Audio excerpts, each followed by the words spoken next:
Bonjour, nous sommes le samedi 19 octobre 2024 et le sujet est le périph' à 50 km/h et les premiers résultats sur la pollution au bruit et les émissions de pollution. Puisque le périph' est passé officiellement à 50 km/h le 1er octobre et l'intégralité le 10 octobre. N'oubliez pas de vous abonner pour plus de news nationales, européennes et internationales sur ce monde merveilleux dans lequel nous vivons. Périphérique à 50 km/h, la mairie de Paris dévoile les premiers enseignements de la pollution au bruit. L'abaissement de la vitesse maximale à 50 km/h sur le périphérique a déjà eu un impact positif selon un bulletin hebdomadaire de la mairie de Paris. Le volume sonore est à la baisse, tout comme la pollution. Mais de combien ? La mairie de Paris se félicite de l'abaissement de la vitesse maximale à 50 km/h sur le périphérique. Entrée en vigueur le 1er octobre, la mesure serait bénéfique. Elle a déjà eu un impact positif sur le bruit, la pollution de l'air et les accidents selon un bulletin hebdomadaire de suivi publié vendredi par les autorités. Puisque précédemment elle était à 70 et au pic c'était 90 km/h. Après tout le monde ne respecte pas encore cette limitation comme on pourra le voir dans la vidéo. Les données s'appuient sur les mesures des associations Air Parif et Bruit Parif, prises entre le 30 septembre et le 4 octobre à la porte de Vincennes. Cette zone du sud-est de Paris se situe dans le tronçon du périphérique où la baisse de la vitesse de 70 à 50 km/h a été effective dès le 1er octobre avant d'être généralisée à l'ensemble de l'anneau le 10 octobre. L'ensemble de l'anneau c'est environ 32 km.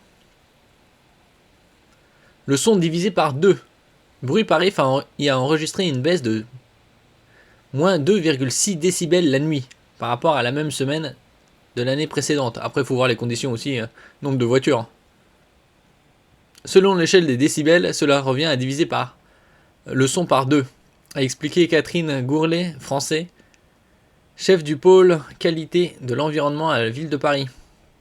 Un gain non négligeable, fait-elle valoir, pour les 550 000 riverains du périphérique, dont une partie est exposée au-delà des valeurs réglementaires fixées à 68 décibels. Donc déjà, une nuisance sonore divisée par 2, c'est déjà un gros gain.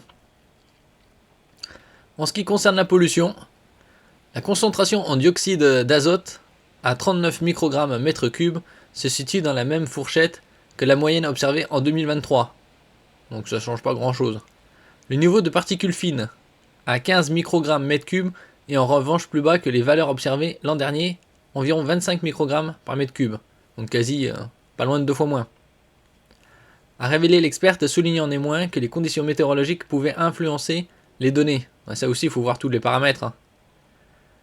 Côté trafic, les capteurs du périphérique ont enregistré une baisse de 38% des embouteillages, a indiqué Jean-François Mangin, chef de la mission Grand Projet au sein du secrétariat de la ville.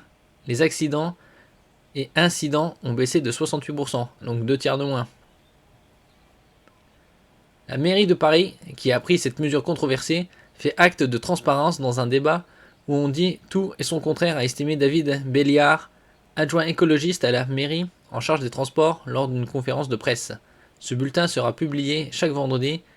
Il ne se substitue pas à une évaluation de fond, a précisé Patrick Bloch, le premier adjoint.